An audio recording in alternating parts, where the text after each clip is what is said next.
غریب مائیں لوگوں کے گھروں کے برتن بھی مانجنے پڑیں تو اس سے بھی گریز نہیں کرتی۔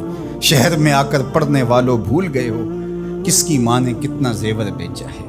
اس لیے ماں کی کمی انسان بڑھاپے میں بھی محسوس کرتا ہے۔ کبھی ایسا نہیں ہو سکتا کہ انسان کہے کہ کوئی بات نہیں، اب میں بڑا ہو گیا، مجھے ماں کی کمی محسوس نہیں ہوتی۔ بوڑھا بھی ہو جائے انسان جو ہے وہ سب سے اونچے منصب پر بھی بیٹھ جائے، میں اور آپ کیا، میری اور آپ کی حیثیت اور اوقات ہی کیا۔ امام الانبیاء حضور ختم المرتبہ صلی اللہ علیہ وآلہ وسلم حجرہ انور سے نکلے اور جو ہی حضور نبی رحمت صلی اللہ علیہ وآلہ وسلم مصلی پر تشریف فرما ہوئے تو حضور کو دیکھ کر کے تمام صحابہ ادب سے کھڑے ہو گئے۔ جو ہی یہ امٹتا ہوا پیار دیکھا تو حضور کی نظر پلٹ کے کئی سال پیچھے چلی گئی اور ابوا کی وادی میں اپنی ماں کی قبر پہ کھڑا ہوا اپنے آپ کو پاتے ہیں حضور۔ اور پھر ایک جملہ کہا، الحاوی للفتاوی کے اندر امام سیوطی نے اس کو بڑی تفصیل سے لکھا ہے کہ چشمان رحمت سے آنسو ٹپکنے لگے اور حضور مصلی پہ کھڑے ہو گئے اور فرمایا، لو ادرکت والدیہ او احدہما،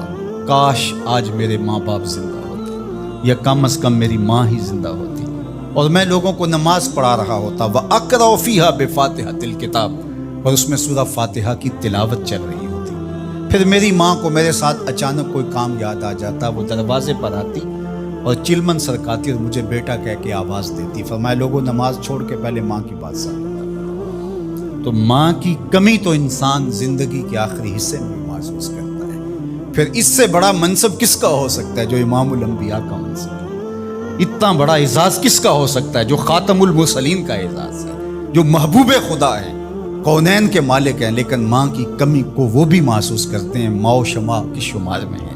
تو ماں باپ کا وجود اللہ کی رحمت ہے۔ جب یہ سایہ سر سے اٹھ جاتا ہے تو پھر پتہ چلتا ہے کہ بندہ کھڑا کہاں ہے۔ جب گھنے درخت کے سائے میں بیٹھا ہو اور وہ درخت ساری دھوپ اپنے پتوں میں جذب کر رہا ہوتا ہے اور نیچے بیٹھنے والے کو چھاؤں فراہم کر رہا ہوتا ہے، اور اس سے نہیں پتا ہوتا کہ جو مجھے چھاؤں دے رہا ہے وہ خود کتنا جلس رہا ہے، لیکن اچانک جب سایہ ہٹ جائے اور بندہ کڑی دھوپ میں آ جائے پھر اسے احساس ہوتا ہے کہ وہ سایہ کتنا غنیمت تھا۔ جن کے ماں باپ موجود ہیں وہ ان کی خدمت کر کے دنیا اور آخرت کی سرخرویاں حاصل کریں۔